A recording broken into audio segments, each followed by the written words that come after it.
are now in the album portion of the show, and we're going to go to Pennywise, I think, to start, a band we have not covered yet. Yeah, Pennywise and their album About Time. In the opening montage, you heard Every Single Day, and now you're going to hear Perfect People. There's no one left for me to blame. Yeah, screw the perfect people. Fuck, they all look the same. They all look the same. They all look the same. Yeah, all look the same. Okay, Matt, what are the stats? So About Time by Pennywise comes in at number 3,841 in the 1990s on Best Ever Albums, number 397 in 1995, number 23,748 of all time. It's actually Pennywise's fifth highest rated album on Best Ever Albums, so there's four better ones, apparently. It did not make Rolling Stone's list, and Pennywise is ranked number 2,427 of overall artist rankings on Best Ever Albums. Okay, this album came out June 13th, 1995. This is their third studio album. They are from Hermosa Beach, California, and they formed in 1988. And the band did take its name from the Stephen King It clown from that book. It's the same lineup, actually, too, from this album to the present day, with the exception of the bassist. Jason Thirsk is on this album, but he died by suicide in 1996. And then, so Randy Bradbury is the new bassist in the current iteration, but everyone else, Jim Lindberg on vocals, Fletcher Dragg on guitars, and Byron McMacken on drums are the same as to present day. They have 12 studio albums. Their most recent is 2018's Never Gonna Die. Genres are punk rock, skate punk, or alternative rock pop. Influences, well, probably like late 70s, early 80s punk, Black Flag, Circle Jerks, Dead Kennedys, Minor Threat, Bad Religion, maybe sprinkle some Sublime in there since they're also in California. Similar artists, NoFX, Green Day, Rancid, Blink-182, The Offspring, and Sum 41. Their album From the Ashes reached 54 on the Billboard 200 in 2000. The song The Western World reached 22 on the alternative airplay charts in 2008. They don't have anything on the Hot 100. Some fun facts. Not too much about this band. They were recorded by major labels during the time of the recording of this album, but they decided to stay on Epitaph Records, and they're still on that label, crazily enough, so they've have some loyalty there. This was their first album to be on the Billboard charts at 96. They were originally called PMA for Positive Mental Attitude, and I thought this was funny. The band ran into trouble while promoting their 1999 performance at K-Rock's Weenie Roast on the Loveline radio show when an intoxicated Fletcher Draggy held bandmate Bradbury and host Adam Carolla and Dr. Drew hostage in the studio by barricading the door with a 6'5" frame. The guitarist then said he was going to defecate into his hand to make Carolla eat it, threatened the host's lives, and claimed to have a hand grenade, but didn't. Police were called, but charges were not filed. Penny, was it he also famous for like vomiting on fans in the crowd? Oh, if I really? remember correctly, I think that was part of the Pennywise aesthetic as well. And you guys wanted me to go see them this week. Yes. Well, I don't know if they still do that, but I do. I'm pretty like 99% certain that was a part of the show. But yeah. I'll look it up while you're finishing your bio. Okay. Well, the only other thing I have is that they're still an active band, and they currently have dates on their site, funnily called pennywisdom.com. So you can buy merch and check them out and listen to this album. So let's start with Matt, Pennywise. Do you have any? I don't think you have any relationship with that band, really. Other than the fact that my buddy Ed was a Pennywise fan. I remember being at his house at a party, and he... John just found something interesting. Go ahead, John. They most definitely do vomit on people at the stage. Our Draggy does. Most notoriously, it says in the research I've done there, on DJ Ricky Rackman at a K-Rock show. So it literally just threw up directly on him. So, yep. Jeez. Mm-hmm. There you go. All right. And yeah, so my buddy, he was listening to this record at his house one night at a party he was having, and I remember Brohin came on. I think that's one of Pennywise's biggest songs, and I was like, that's a great song. Who are these guys? So, but didn't really get into them beyond that. So this is the first time I've ever listened to a Pennywise record. Overall, I liked it. I think that one of my favorite parts of this is when they go kind of riff heavy. Like the opening track, I think is great. Peaceful Day. It might be my favorite song on this. I just think it's got a great catchy guitar riff. And there's several catchy parts throughout this album. And some kind of interesting, like a song like Try I found interesting because it kind of starts off in one way and then you think you got an idea what's going on, and then they bring in this other, like a heavier riff coming later on. And, so it's not like every song just stays where it is. It varies somewhat, even though a lot of these songs are under 3 minutes. So they're kind of in that way, they're doing a decent amount of things in a short period of time. It lost me a little bit. There are some parts where it's very fast overall, this record, and there are some parts where it seems like it's going so fast that the vocals are trying to catch up to where the music is. He's trying to fit too many words in, I think, and that's was a little off-putting for me. There's a lot of parts in here that reminded me somehow of The Offspring, with kind of like the background vocals and just the way some of the lyrics were delivered. I didn't think it was as catchy as The Offspring. I definitely, gravitate towards that. The Offspring was that, especially that Smash record, was more melodic than this, but there's plenty of melody here.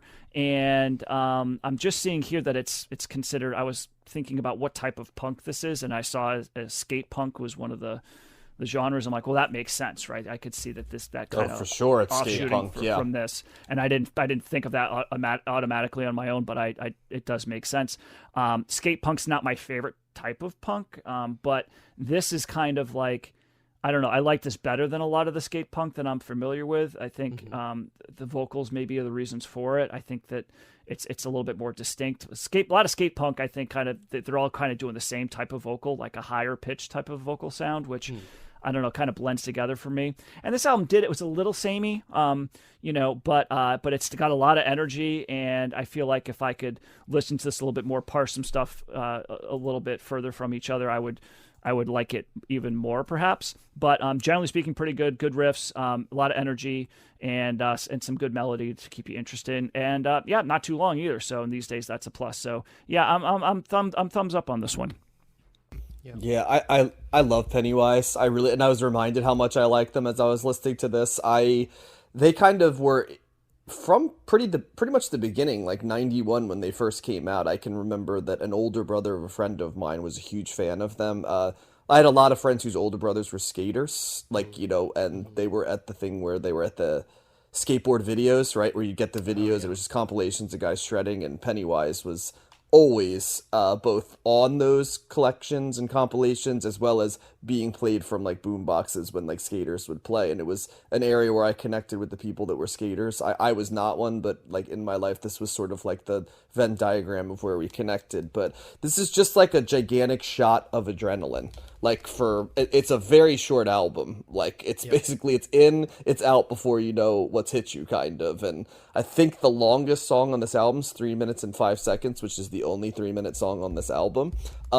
What stands out to me about Pennywise is, as you said, Matt, they are a riffy skate punk band. Like they really go hard on the guitar parts. I've always loved the vocals on Pennywise songs too. It's a very anthemic way of singing, and it's almost like designed to have like you pump your fist as you're listening to it. And it's just the type of music that puts me in a good mood. And it's like the type of music I could put on when I need to be uplifted a little bit.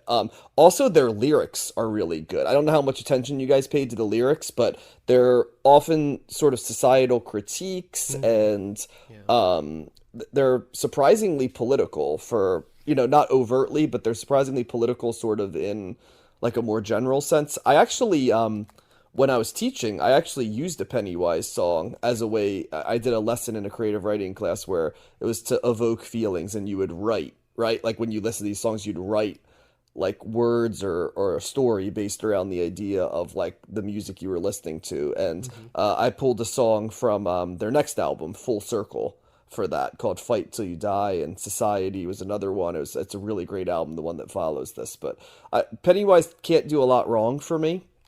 In the 90s, their albums are all very good, and they all never overstay their welcome. I know what you're saying, Matt, that there could be a sameness to the sound for some people, but I think they do alter the theme a little bit, and they're smart enough to not stretch it out beyond where the sound goes from energizing to like ponderous, right? And I appreciate that on the album. I also love, like, mix wise, how this stuff is mixed. It's sort of a more lo-fi punk mix, which is an interesting oxymoronic sort of term, but everything's sort of mixed so that you can hear it at different times. And at times the guitar goes to the front, at times the vocals go to the front, the drums can pop, and I like that style of mixing as opposed to the blender effect that's becoming more and more common as we go through the 90s. So all in all, really enjoyable album, nice little trip of nostalgia for me. And if you're not familiar with Pennywise, there's stuff they have good albums throughout their career, but their stuff in the 90s is a pretty solid string of albums. I think this is the album before Jason unfortunately kills himself, right? Is this the last one? Mm-hmm. Yeah. So, and they originally wrote Bro Him about something else, and then they sort of repurposed it about him. And there's two versions of it. So I'm not sure which one you first got introduced to, Matt, but there's two distinctly different ones. But yeah, comfortable thumbs up for me. Yeah, it's a thumbs up for me too. I'm not. I know Pennywise from, like, I feel like they're always on like compilation punk albums that I heard, and so I've never listened to a full album of theirs before. I kind of associate them with kind of all the rest of the skate punk. It's hard when you listen to a lot of it together or back to back, like differentiating between the bands. Like NoFX and Bad Religion, they're kind of in the same vein as this, I think. And I like what they offer, same with how Green Day was too, and definitely like the Offspring. In terms of energy, I just get a lot out of the energy they bring, and like you guys said, the riffs are kind of what carries me enough. It's hard to complain about a 32-minute album as well. It's like, thanks for what'd you say, John, the jolt of adrenaline, like that's kind of what you need. And I did pay attention to the lyrics. Yeah, it's kind of like a Red Bull is how I describe this whole album. A Red Bull of music. Like, I question like how much like artistic this like skate punk subgenre can do, like how much out of the kind of the formula that a lot of these bands do. Well, the lyrics are important, I think, because there's different variations of it, and Pennywise and Bad Religion are the two that I think write the best lyrics. Right.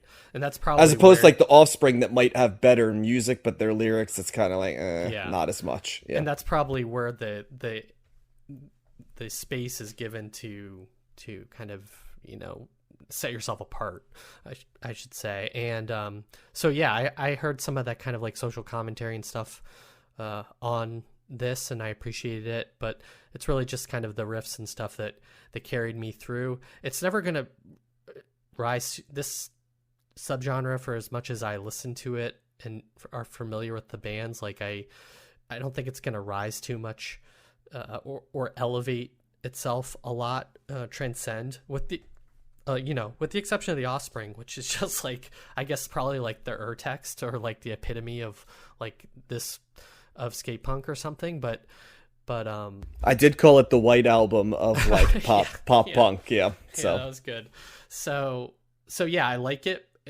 And I'm never gonna like not like this types of albums, but they're never, they're like right in the middle in terms of what I like. So thumbs up for me. Is it reinventing the wheel? No, but you can still get something out of it, and it's a thumbs up. Nice. So 3 thumbs up to start the show. About time, Pennywise.